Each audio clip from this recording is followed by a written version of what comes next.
Hi, this is Tailspin. I'm Melanie.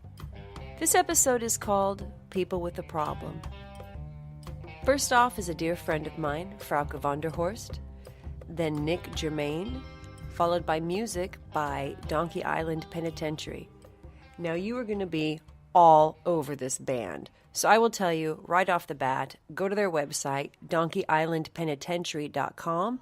You can download some music, you can hear some tunes, and you can see where they're playing. First, Frauke. With all the ugliness of the election, talking about immigrants in negative ways, I was reminded of when I became aware of the fact that I was the outsider in my hometown, where I had grown up, where I felt quite at home. But the farmers said, the potato bugs and the refugees are here to stay. And the refugees was me and my family. So I had to think about it because I had no notion where I came from, where I had fled from.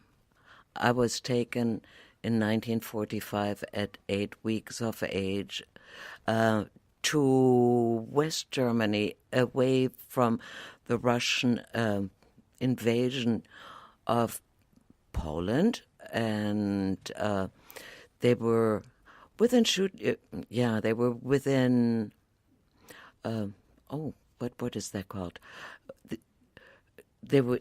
You could hear the artillery when my mother packed up and left, and it was really last minute. And these are all stories I heard. I did not experience that consciously. I was a babe in arms. I had 3 older brothers, one a year and a half older, the next 2 years up each, so that they were year and a half, 3.5, 5.5, and me and my mother. And we got settled, from what I hear, in a refugee camp. And then we were assigned to a room where, and here again, my mother saying, we were absolutely hated by the woman. There was no water, and it was really quite horrible. My mother had to work and went into the mountains to chop the limbs of the trees that were felled, and a neighbor girl was looking after us. These are all stories I hear, and that's sort of my refugee story that I hear. What I know is the life in post-war Germany. Now, personally, I never lived in a small space when I was little. But when I looked at the space where we had lived, a family of 6, in an attic, 2 attic rooms, I was wondering how they did it. For me, there was place under the chairs, under the table. I had plenty of room. As for the rest, I don't know. The next place we moved to was a house that had just been finished, but there was no running water yet. There was a pump in the yard. There was an outhouse, and my mother had to pump the water to take into the basement, into a big vat, to do the laundry. It got heated with firewood underneath, and that was the place where we got our Saturday night bath, with the heat from underneath that was always too hot, and then my mother added cold water and it was too cold. And I look back on that and I think, how did she do it? She did the laundry for a family of 6 by pumping the water, taking it down into the cellar, ladling it out, carrying it back up. That is my image of sort of post-war time. And again, personally, I saw nothing wrong with that. That was normal. The other thing that was totally normal for me was a world that was right in the village where we lived and in the city, which we visited to see my aunt, to see my mother's aunt, or her friend in Hanover, or a friend in Hamburg. Cities were the places where there were ruins. That was normal. That to me meant city. And by and by that changed, of course.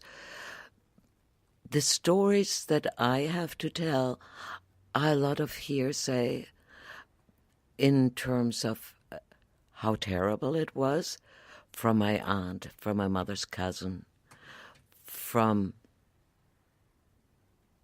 those two.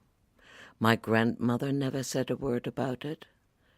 She had fled with her children that were not much older on foot from East Germany to the West. She had encountered the Russians. She had been raped. Her eldest daughter had been raped. They never talked about it. I heard it from my cousin, from her cousin. So the attitude was, that's behind us. We're alive. It wasn't until just recently, when my aunt got sick, that she started to dream of it, that she started to talk about it, that she talked about her brother who had provided for them. He was the one who scouted for food and saw to it that they had something to eat. And she regretted never having said thank you to him for having saved them. Because at the beginning you didn't talk about it. It was over. You started anew. I said I have 3 older brothers, and they all have different stories to tell because they experienced it differently. There was the oldest 5.5. To him, it was an adventure. There was the next that was 3.5, to whom it was nothing but frightening. And he lived with a sense of fear for the rest of his life, and never connected. The one closest to me, the one that was 1.5 years, I don't know. He did not have much to tell about it. Well, he didn't talk about it. It is really the brother that lived with a fear who talked about it. And there is sort of one pivotal moment where they had to go to the bunker because there was an alarm, and as they were going there was a plane dipping low and shooting for them, and my mother stopped under a tree, but my oldest brother ran out. And so the fearful one says, the blood-curdling scream that he heard from my mother at that moment is something he can never forget. And so the different levels of fear that come into your life, that with being a refugee, if you're conscious of it, it is the youngest of the refugees that grow up with a normal life of being in a camp, a normal life of being on the run, because they don't know anything else. And it is the ones that are conscious. As I met this Syrian family now recently with 4 children like we had been, 1 infant, and then different levels of age. one of the kids was in 3rd grade already. He had made friends. He spoke German. He translated for us. There was one in 6th grade who was totally disturbed, and he didn't speak either in his language or in German much. So we don't know what happens. But I think if we know what their life is like, we will not talk of them as a problem, but we will talk of them and think of them as people with a problem, and we will help as much as we can. Oh, hi, my name's Nick Jermin. I'm going to read a short poem that came out of a moment in my life when I was a Royal Marines officer and serving with the United Nations on the tri-border with Iraq, Kuwait and Saudi Arabia, working in a patrol and observation base in the middle of nowhere, a lot of disparate people in that particular space, and things going on. So this is something that I wrote many years later, reflecting on a moment in time during that time, and it's called No Man's Land. I step out of the white Toyota 4Runner and hear the mothers wail. Across the Iraqi border, through the double layers of steel wire and across the no man's land, I ease my light blue beret onto my head, check my pockets are done up, my trousers tucked into my boots. That I look the part, I take off my sunglasses, I've seen the adverts, and throw them onto my just vacated seat, slamming the door shut. A helicopter is approaching. I can hear its muffled beating of the air to the north, flying down the border from HQ where the hospital is. My partner, a Malaysian, stays in the vehicle, thankfully. He is not known for his tact. We have stopped between an area now cordoned off for the helicopter to land in and a Kuwaiti police patrol who are agitated. They don't like Iraqis and want to stop the mother and her child from crossing the border into their country for the help they need. None of us heard the explosion, or planted the mine that has brought our eclectic party together here in this forsaken place. I'm a soldier, a commando, a Royal Marine, but today I'm a diplomat and a human being as well. I walk slowly through the heat across the hard, wind-blasted sand, with no armour and no ostensible weapon, except my beret and the authority it betokens. The Kuwaitis are angry and excited. Anywhere else I might think them a little drunk and dangerous. They are pointing their American rifles at the woman and her child. I take off my beret before the helicopter does, and push it deep into my trouser leg pocket. The sun hits my head hard, and trickles immediately onto my forehead. I squint ahead, and see a rifle pointed at me. I stop walking, and raise my empty hands, and the rifle is quickly lowered. The power of compromise. I don't speak their language and have no idea what to do except buy time for the helicopter to arrive. I'm a volunteer, here to help, and, like everyone else, because the money's good. I can hear the helicopter close now. I start to speak words that of those who hear them only I can understand. My voice calm, reassuring, soothing, I hope. Face neutral, head bare, hands open and empty. Their excitement mounts as the helicopter lands, and I risk a glance over my right shoulder, thankfully seeing the mother helped inside. But I can't see the legs the child left behind.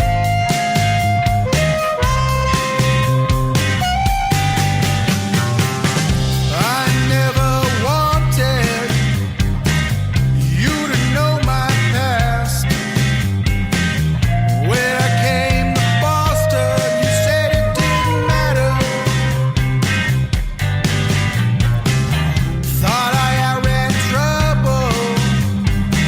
No man can move that fast.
You're listening to Tailspin, and that was I'm Going Down by Donkey Island Penitentiary. Next is Michael Buckley. Mike is a local writer. His fiction and science fiction has appeared in a variety of publications, and he also has a collection of short stories called Miniature Men. He teaches writing at UCLA. Also, he offers some workshops locally. Here's Mike. I'm 10 years old, and I'm in a car going towards West Long Beach with my Uncle Daryl. We drive for about 20 minutes and then get where we're going. We're going to an apartment building. And we turn into an alley right behind the apartment building and park right behind it. And my uncle turns to me, and without saying anything, he reaches under the seat and he pulls out a silver .38 revolver, and he reaches across and he sets it on my knee and holds it there. And he says, "If anything gets bad, I'm going to drop down and you start shooting." And I take the gun and I put it in the pocket of my members only jacket. And we get out of the car. And we close the doors behind us and we walk into the courtyard of the apartment building. And it is a very, very stark place. There's shattered glass across the ground of the apartment building, and there's dead trees. And I want to right now tell you a little bit about my Uncle Daryl.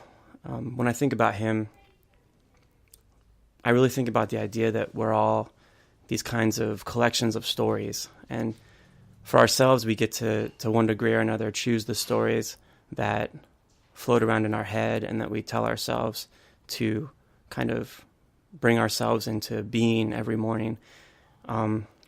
But in other people, we exist in different ways. And in my head, my uncle exists in these few different stories that I want to tell you. The first story that I think a lot about when I think about my Uncle Daryl is that I met him for the first time 2 days after I was born. My mother and father were taking me out of St. Mary's Hospital, and he was going in. He had just come back from Vietnam, and they hadn't seen each other for 8 years. And they bumped into each other and then sort of went their separate ways again. But my uncle had gone to Vietnam when he was 30. He'd moved out to California from Minnesota, just like 5 or 6 of his 10 brothers or sisters had. And he moved out for college and ended up getting a job as a truck loader in Whittier. And did that until one of his friends joined the Army as a Green Beret. And at that time, Daryl joined a company called Sealand, which was a private contractor for the government and would do things like drop, military supplies into Cambodia, which was something the government wouldn't admit to doing at the time. They'd use private contractors to do it. So Daryl was basically like a spy in Vietnam. And as I grew up, he would tell me all about the sort of different stark things he had done there and he had seen there. And the second story that I would say about him is that when I was about 7, I told my uncle that I was terrified of spiders. And that was true because I was the kind of kid who would see a spider on my arm and just fall into this freeze and not be able to move and kind of be stuck there. And so a couple days after I told my uncle that, he showed up at my parents' house. We lived right across the street from him. And he asked my mom and dad if he could hire me to do a job for him. And they said yes. And he took me across the street and he used a claw hammer to break off the access point to the crawl space under his house. And he told me that his house was infested with spider eggs and that he wanted to hire me for $10 an hour, which was crazy money to me, to crawl under his house and scrape out all the spider eggs. And he knew I would say yes, and I did. And I crawled under the house and I spent 6 hours scraping these tiny white little spider eggs off of the cross beams underneath his house. And when I came out, I remember exhaling like dust because I'd been under there so long. And the third story, that I think of when I think of my Uncle Daryl, is that he took me shooting one day. It was important to him that I learn how to shoot. And my dad wasn't into that, and my mom, of course, She did not feel that like shooting was an important skill at all. But one day he took me into his room, into his gun safe, and he said, "You can choose 3 guns, and we'll take them shooting." So I really didn't know the difference between, one gun or another. So I just pointed at 3 random guns, and they were all automatic pistols, and we went to a shooting range. And he took me through the whole safety procedure of standing there with a gun and pointing it down range and loading it. And then as he's delivering this really kind of serious speech about like gun safety and how holding a gun in your hand, you're really holding the power to end someone's life. He does this supremely cool thing of blasting off like an entire clip and landing all the shots in the silhouette downrange. But as he does it, the hot casing from the bullet flies out of the gun and lands in his shirt pocket. And as he tries to maintain composure, I see his eyes kind of widen as the hot metal is burning him through his shirt. And then he reaches down and grabs it and sort of hot potatoes it back and forth from hand to hand. And I have this moment, maybe the only time in my life, where I ever really laughed at my uncle instead of with my uncle. And those 3 stories for me, I think, kind of get across the feeling that I have about him. And the feeling back then, at least, was not just that I wanted to be like him.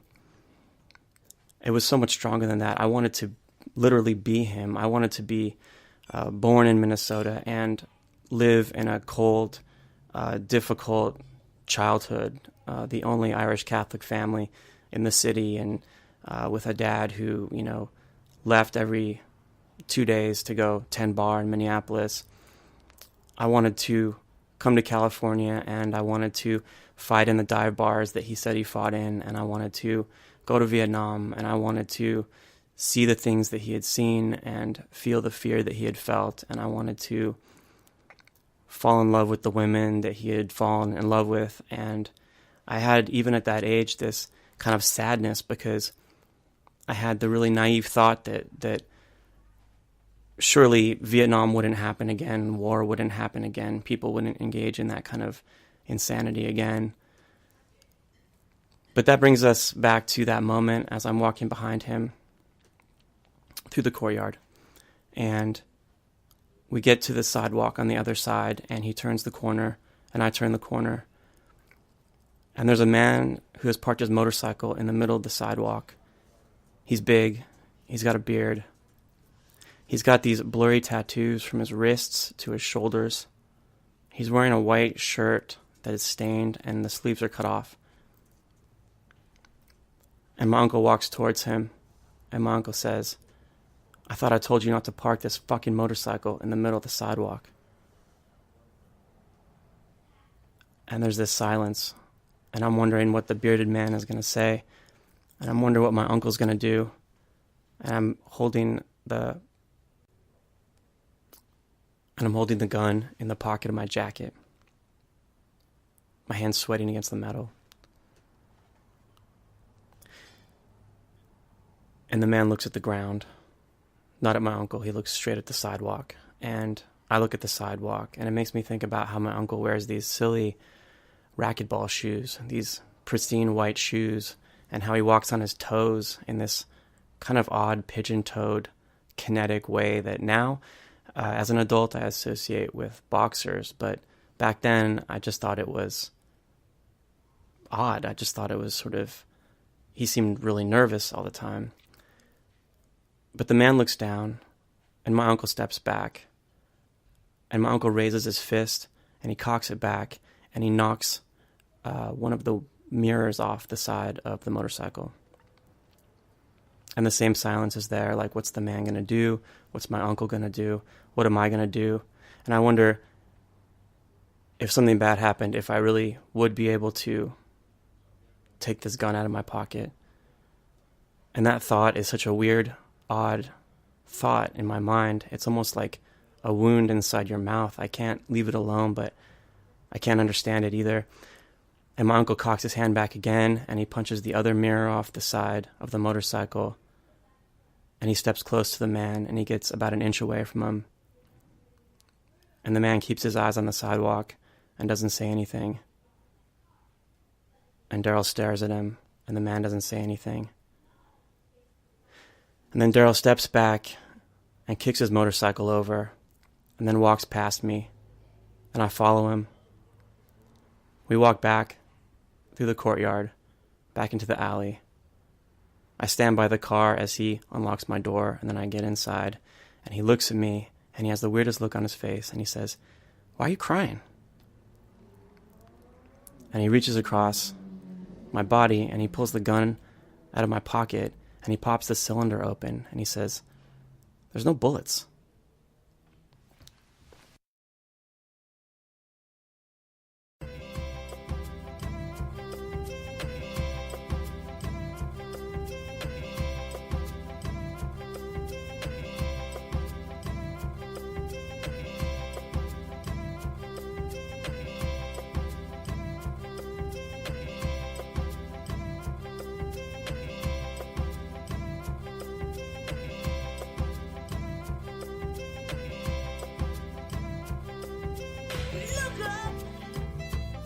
That was Mike Buckley.